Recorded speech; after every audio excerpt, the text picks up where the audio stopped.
Dr. Kevin Sprouse is trained and certified in both sports and emergency medicine. He's been the head of sports medicine at EF Pro Cycling for over 10 years. He works not only in cycling, but with lots of different sports, PGA golf, NFL, Olympic track and field, triathlon, pro cycling, as I mentioned. And that's where we crossed paths over at EF between 2019 and 2021.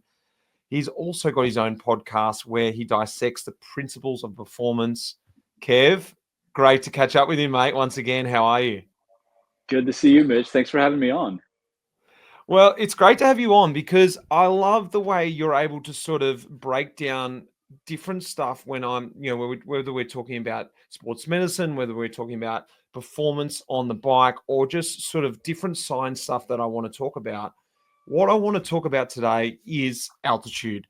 And I want to just sort of understand what actually happens when we go to high altitude, whether it's an athlete, whether it's just a human being. What happens to the body when we go up to high altitude? Stuff above 2,000 meters I'm talking about. Yeah, so when you go to altitude, it's really important, I think, to define high altitude and what we're looking for. And like you said, 2,000 meters for a professional endurance athlete is typically what we're looking at as kind of a threshold for where these effects start to kick in to a meaningful degree. It's not a binary like on-off switch. It's a gradient that happens from 1,000 meters, 1,500, 2,000, 3,500. There's things that happen in the body to various degrees, but most athletes are going to go to around 2,000 meters to get that stimulus. And the stimulus that they're looking for is basically hypoxia. It's a low level of oxygen in the environment that causes certain things in the body to happen. And we can get deep into that, but the short version, and I think most even recreational athletes are aware of this, the short version is you go somewhere where oxygen is less available, so your body creates more of the things that it needs to move oxygen around, like red blood cells, so that when you then get back down to sea level, you've super compensated. You're able to take that oxygen in, move it around, get it to muscles that are working to do their job more efficiently than you could if you hadn't gone. At least that's the idea. And so this is sort of like a natural production of, I guess, is it EPO? Is this stimulated in your body? Is this the natural way that we're talking about it, that the body's going, well, look, we don't have enough oxygen here. In order to compensate in this environment, we need to produce more red blood cells to functions. Essentially, it's just a natural body, function. Yeah, that's exactly what it is. It's not limited to EPO as the tool that causes this to happen. But I think most endurance athletes and fans of endurance sports think about this one thing that happens. And it's important, right, to create more red blood cells in a way that is natural, arguably healthy, certainly within the rules, and provides a performance benefit. That's something that a lot of athletes are after, but there's more going on there from a hormonal or adaptive standpoint. Your body changes how it burns fuels. You become more glycolytic, so you burn carbohydrates to a greater degree at any effort level. So even just sitting around, you're burning through more glycogen. You also become more efficient at burning fats, so the metabolism as a whole is turned up. You stimulate certain things, certain pathways like HIF1 alpha, which I know sounds really scientific, but if you listen to some podcasts and stuff, you'll hear about HIF1 alpha and PGC1 alpha, which are basically these factors that induce changes even at a genetic level for how your genes are expressed, how mitochondria are made, how blood vessels are laid down. So you can imagine, without worrying about too much of all that science, if you can have a stimulus like altitude and create more red blood cells, create more mitochondria, burn energy more efficiently, it just becomes kind of a performance. I don't even want to say enhancer, but like a performance supporter. It's a natural process, but you're able to harness it in a way that will improve your times on the bike. So it's kind of a win-win. That said, there's nothing out there that's a free lunch, so to speak. More is not better. Just throwing the stimulus in the mix of a normal training plan can cause things to fall apart. So it has to be used and kind of prescribed appropriately too. Well, it's really interesting what you said there, because what I'm hearing there too is that, is this okay? We're talking about elite sport here, and that's what you specialize in. But obviously, you have a great understanding what works for us as general human beings. I'm linking myself in that world now, no longer being an elite athlete. What about longevity? It sounds like this is also really beneficial for you as just a general person. You said there it's going to increase your metabolism, help burn those extra fatty acids that you've got in your body. It's going to increase the mitochondria development that also have a lot of other roles in the body apart from elite sport. So I'm hearing that if you're at high altitude, it's also a really beneficial thing for you, for longevity, for a better life, quality of life. Yeah, I think that remains to be seen. Quite honestly, there is some active research into this going on. There's a group in Switzerland that looks into just this topic, but I don't know that we can make that leap yet. I think what's interesting is these changes that altitude precipitates in the body mimic exercise to a large degree. And so, if someone is not exercising and for some reason they can't or won't, maybe there's a case to be made for using an altitude tent to induce some of those responses.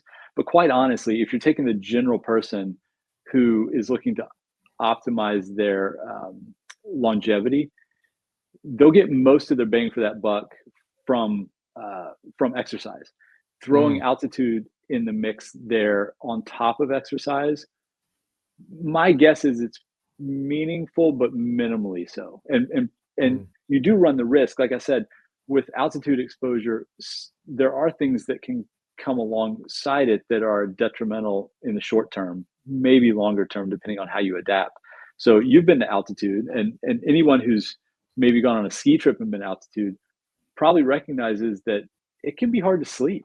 You get up there and initially the first few nights until you acclimate, sleep is pretty fitful. And we know how important sleep is for performance and also longevity, general health.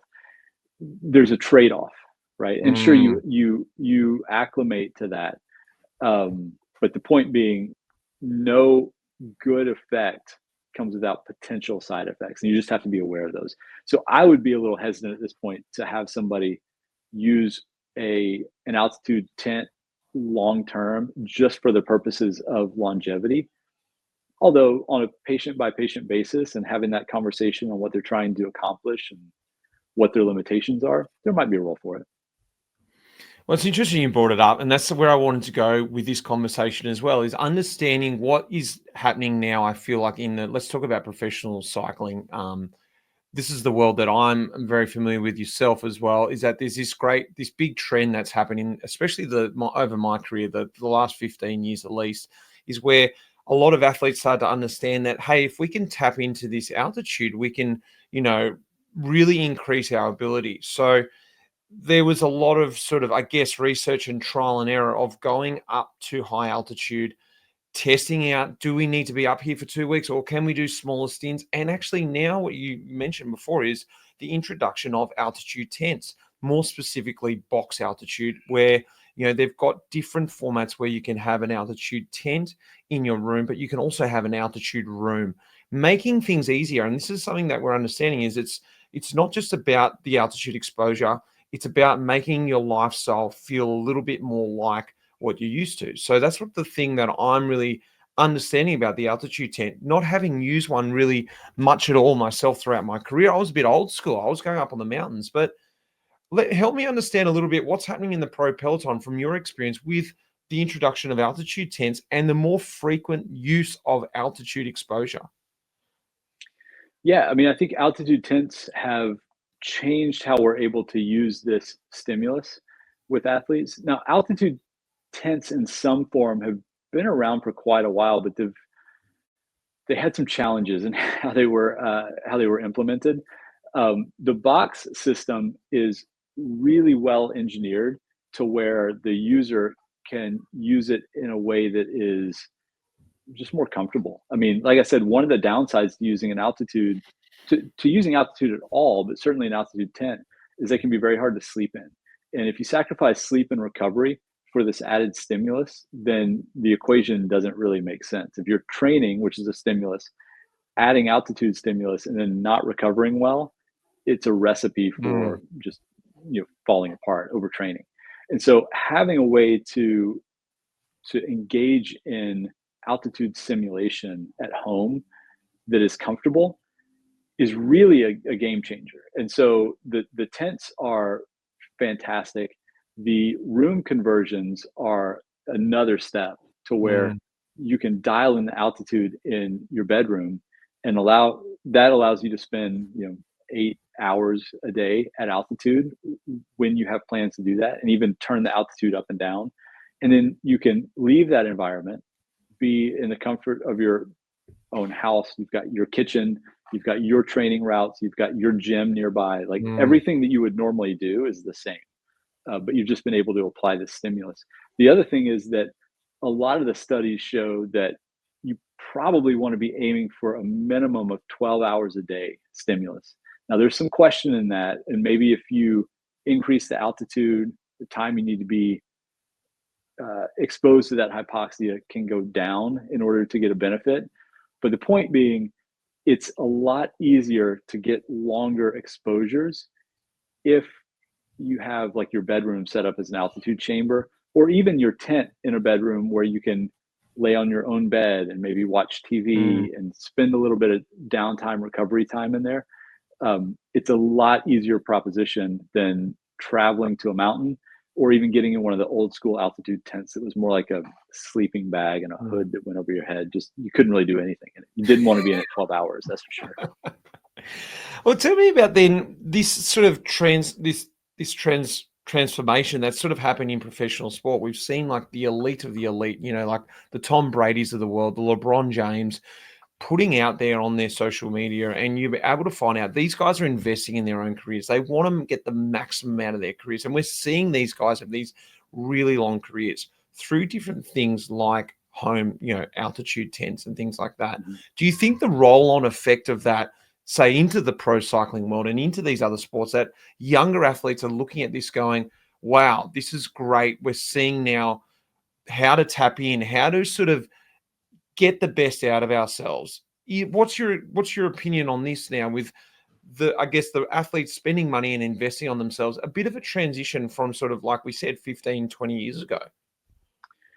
Yeah, I mean, I think it's part of a bigger trend, like you say, where athletes now are looking for those advantages, but they're looking how to get those advantages in a healthy way. It's well documented that decades ago they just wanted the advantages, didn't matter what baggage came with it.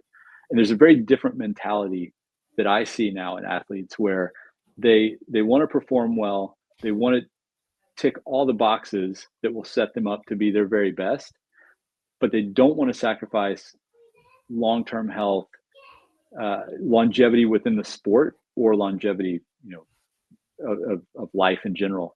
And in doing that, they're seeking out more of these ways that they can really care for themselves, not just putting in the hard work. You have to put in the hard work. You can't replace that by using other things, but figuring out ways to do that, to work hard, but then get the most benefit out of it, and also recover well so that you can do it again day after day. And so that's where you see people, these athletes, putting resources into their home environments and their routines, whether it's having a chef, hiring personal trainers and doctors and nutritionists, but then making use of things like a home altitude chamber like Box has. So it's part of a bigger ecosystem, I think, that athletes are starting to build around themselves and recognize as almost necessary to perform at that level. But there's also a trickle down effect. And so you see a lot of recreational athletes who want to perform well, and they define that different ways. I mean, some of them don't have any interest in winning an age group or an event, but they want to do well for them, and they want to perform in their sport while not sacrificing what they do for a living. So they want to be able to train hard, but then show up at work and be sharp, energetic, not suffer because of their weekend warrior status.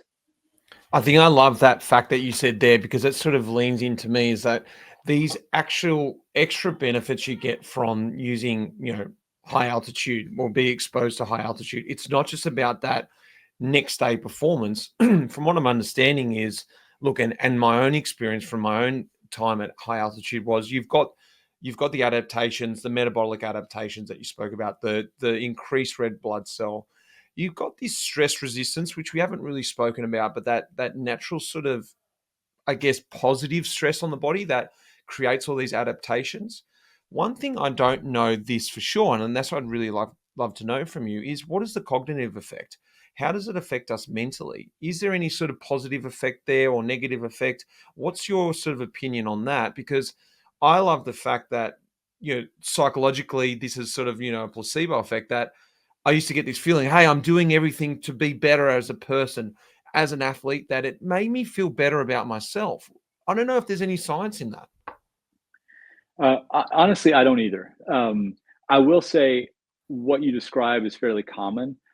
I would, without seeing any data, I would ascribe that to a bit of a healthy user type phenomenon, Mm, where if you know that you're doing well in all the areas that you can control, you kind of engage or reach this mindset that has a confidence behind it, where you go into these situations where you need to be cognitively sharp, athletically sharp, whatever, and you've just got kind of a foundation that you feel confident stepping on. Um, I don't think that, for instance, using an altitude tent will improve cognition. Now, there are some studies around things like Parkinson's and Alzheimer's and how it might help those patients. That doesn't mean that if it helps someone who has a disease, that it helps someone who doesn't have a disease mm. perform better. I think that's a leap that just logically doesn't make sense and scientifically doesn't make sense. Perhaps those studies will be done one day. But all that to say, I do think if you're somebody who is making sure, if you're going so far as to use an altitude tent, you're probably also very tuned with your diet, your sleep, your recovery protocol in general. Um, and with that comes just a sharpness and an overall level of performance that Mm. is kind of peak. Well, lastly, Kev, look, I think moving on and looking to the future and what's going on in the top, the pro cycling world, what can we take back and relate to ourselves? What are some of the protocols these guys are tapping into, these guys and girls, that maybe we're going to hear about in 1 or 2 years' time? You probably can't give away all the secrets, but what are some takeaway points for us at home who want to tap into some ideas with using, home altitude tents, using tents at home? Is it Yeah. getting that 12 hours? Is it popping in and out? What are some takeaway points that the pros are doing? Yeah. I mean, I think you will hear about these things from the pros. And I honestly don't think it's a secret. I mean, all these protocols, all the ways that teams use these things is based on published studies. So it's anybody who kind of guards their protocols with this, to me, that kind of screams snake Mm. oil. So I'm happy to lay it out there. It's, you know, typically, I think the way that these are best used, one, you want to make sure that you're healthy before you implement altitude training. I mean, altitude exposure. Um, and so, what I mean by that is, like, if you're going to get an altitude tent and you've got a chronic illness, you need to address that with your doctor, because this is a stress that's being added. But also, if you put the thing up and you're ready to go, and you just come down with a cold or something, don't start then. Like, Mm. it's a stress on the body, and you have to appreciate it as such.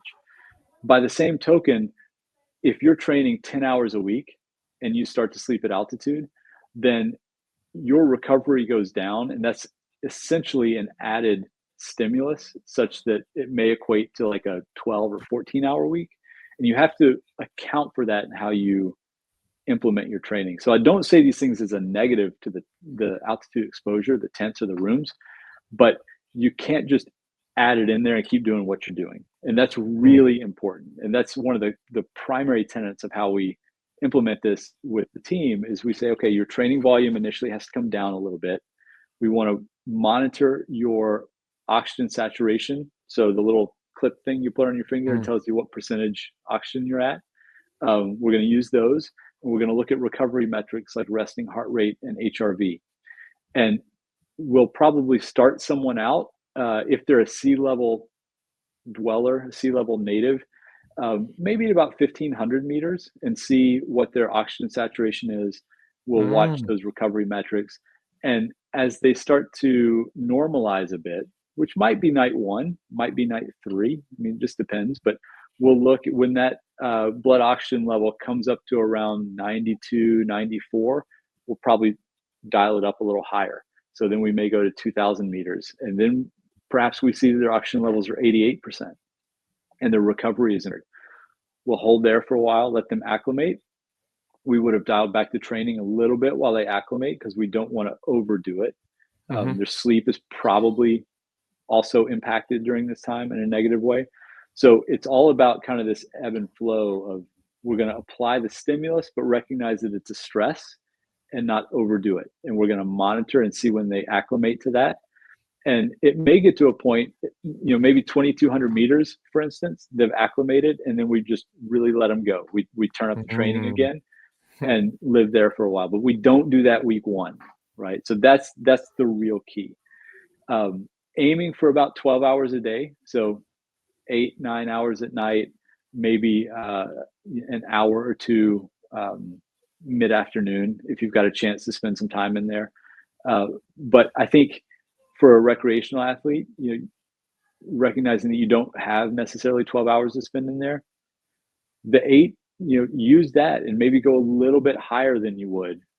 So instead of 2,000 meters, maybe you're at 2,500 and just turning up the amplitude a bit. But all of it looking for that, monitoring for that effect with blood oxygen levels, recovery metrics, and subjectively, how do you feel? And so I don't mean to overcomplicate it, but I do think anything that's an effective stimulus, you have to have some program around it. You wouldn't just tell someone, hey, it's great to ride a bike, right? You're going to get faster. You're going to want to race. The more you do it, the harder you go, the better you're going to be. Like, recipe for disaster, right? You prescribe a training program. So the same idea has to be used going into altitude training, and it'll probably be similar. Higher stimuli at some times, lower at others, maybe coming out of it for periods of time to recover before an event. So it's a bit of a give and take, but it's a powerful thing to use. That's fantastic, and I can see it's a spider web of just sort of knowledge there, because it really is about monitoring it. And as what you said, it's sort of simple as just jumping in there and all the benefits are going to happen. It's very interesting, and understanding your own body. And that's what I loved about professional sport and still love about doing, recreational sport these days. Kevin, it's been so great to understand a little bit more about what is going on when we're at high altitude, whether on the side of a mountain or whether we're in a box altitude tent. Thanks a lot for coming on. Yeah, my pleasure, Mitch. Thanks.